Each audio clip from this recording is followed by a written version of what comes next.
La Biblia relata una historia muy interesante en los tiempos del rey Acab, donde el pueblo de Dios se había desviado terriblemente. Esto a causa de la falta de carácter de un rey llamado Acab y la manipulación de su esposa extranjera, una mujer impía, degenerada y perversa llamada Jezabel, que llenó al pueblo de Israel de dioses paganos. Esto trajo la ira de Dios y a causa de esto vino una gran sequía. Después de 3 años y medio, el profeta se encuentra con el rey para invocar al Dios verdadero y hacerlos volver en reconciliación, pero a la vez para destruir todos sus ídolos y todos aquellos sacerdotes y profetas que ministraban al pueblo en favor de los Baales. Entonces los lleva a una montaña llamada Carmelo, pero para hacer volver el pueblo a Dios, los desafía a levantar 2 altares, uno conforme a las ideas de los dioses paganos y otro conforme a la voluntad de Dios. Aquel Dios que respondiera por medio de fuego sobre el altar construido, ese sería el Dios verdadero. Es aquí donde nos encontramos en Primera de Reyes 18:26, que dice la escritura que los profetas de Baal tomaron un toro que la gente les dio y lo prepararon.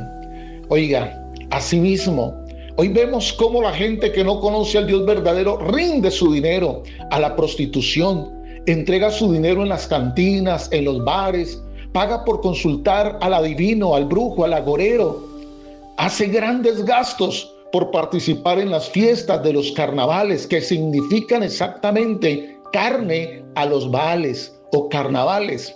Sigue diciendo la escritura que oraron a Baal hasta el mediodía, cosa que hoy los creyentes no hacen ni 10 minutos, porque al momento ya están buscando el celular o el afán de los quehaceres le interrumpen, la ansiedad de comer no les deja ayunar.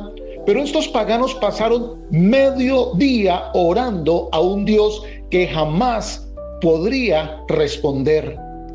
Dice además que le pidieron a gritos: Baal, por favor, contéstanos. Pero solo hubo silencio, no hubo respuesta.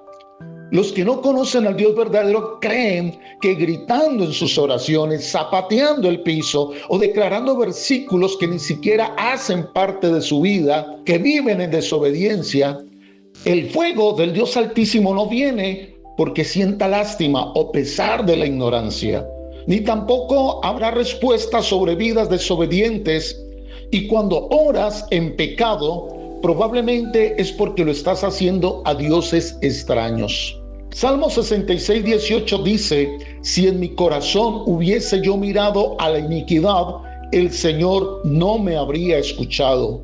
Si has pecado y quieres que Dios te escuche, debes presentarte con un corazón sincero, en arrepentimiento por tus pecados, y al ser cubiertos con la sangre de Cristo, puedes tener entrada ante su trono. Continúa diciendo el texto bíblico que los profetas bailaban alrededor del altar que habían construido. ¿No se le parece esto a lo que hacen muchos religiosos e idólatras alrededor de la santería y de ídolos que el mismo ser humano se ha creado tratando de alcanzar a Dios a su manera? Pero lo que realmente están haciendo es abominación. Sigue diciendo el verso 30: entonces dijo Elías a todo el pueblo: acercaos a mí.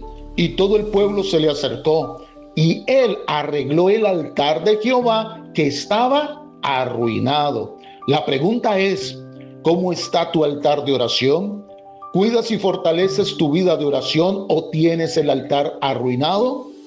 El pueblo de Israel había descuidado el altar y lo que hizo el profeta Elías fue repararlo. Es lo mismo que Dios nos pide hoy. Restauremos el altar, crezcamos en la oración.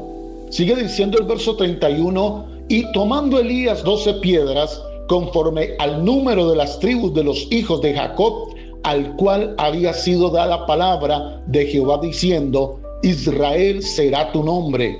Verso 32: edificó con las piedras un altar en el nombre de Jehová, Después hizo una zanja alrededor del altar en que cupieran 2 medidas de grano. Verso 33. Preparó luego la leña y cortó el buey en pedazos y lo puso sobre la leña. Mire, mis hermanos, un altar no se puede restaurar de cualquier manera. Debe ser dando lo mejor según los diseños bíblicos. Y hago aquí un paréntesis. Y es que hoy creyentes y congregaciones se están inventando cosas diciendo que es para la gloria de Dios, pero la Biblia no soporta ni fundamenta esos inventos. Sé que esto sonará controversial, pero el ministerio de la danza no existe en la Biblia. Existe la danza, se hace como algo espontáneo, de corazón, en agradecimiento a Dios, con alegría, como lo hizo David. Éxodo 15:20, que después de que Dios abrió el mar rojo, Israel pasó en seco, y María la profetisa, hermana de Aarón, tomó un pandero en su mano y todas las mujeres salieron en pos de ella con panderos y danzas. La danza sí es bíblica, no estoy en contra de ella, pero sí de las coreografías que son un espectáculo, un show, y esto ya no es en el espíritu, sino en la carne. Y jamás la Biblia lo establece como ministerio. Efesios 4:11 establece solo 5 ministerios que son apóstoles, profetas, evangelistas, pastores y maestros.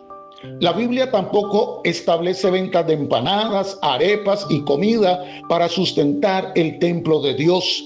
Bíblicamente son los diezmos, las ofrendas y las primicias. Aunque este es otro tema, yo veo congregaciones que me hace recordar más a cuando Jesús volcó las mesas, porque habían convertido la entrada del templo en un comercio. Y en Salmo 69:9 escrito está: el celo de tu casa me consume.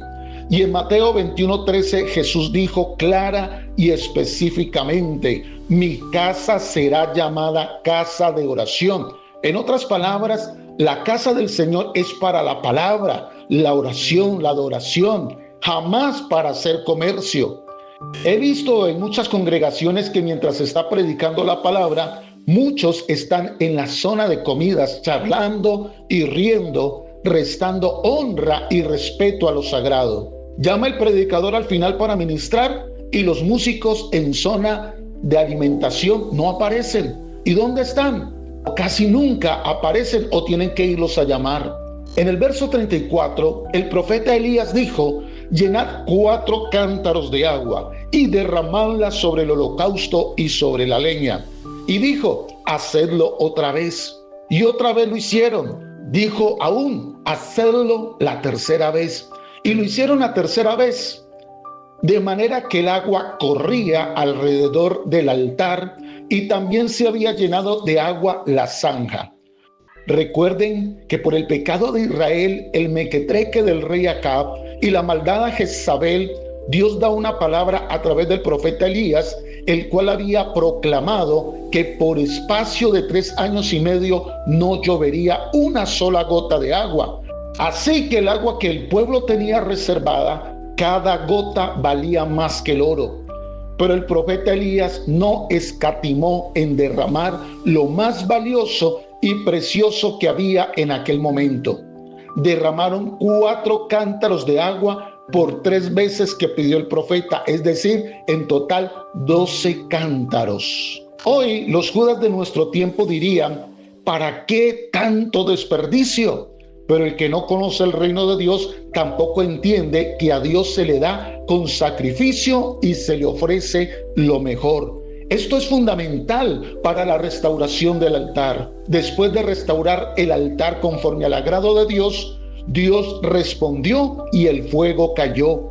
Dice la escritura que Elías oró y el verso 38 dice: entonces cayó fuego de Jehová y consumió el holocausto, la leña, las piedras y el polvo, y aún lamió el agua que estaba en la zanja. Verso 39. Viéndolo todo el pueblo se postraron y dijeron: Jehová es el Dios. Amados hermanos, solo el altar de oración restaurado trae un verdadero avivamiento, haciendo volver el corazón de los hombres y que las almas reconozcan que Cristo es el Señor. La Biblia no habla de shows, ni de conciertos gospel, ni de danza urbana, ni de cristotecas, como he escuchado en algunas congregaciones. Dice para atraer jóvenes. He visto que ya salió la danza hip hop y la danza champeta, y en algunas congregaciones hasta bailan en pareja. Un poco más y sacarán la danza perreo. Suena grotesco, pero es la decadencia de muchas congregaciones hoy día. La Biblia es clara: si la iglesia restaura el altar, cambios de verdad veremos en nuestra nación. Y termino con Juan 12:32, donde Jesús dijo: y yo, si fuere levantado de la tierra, a todos atraeré a mí mismo. Amén, amén y amén.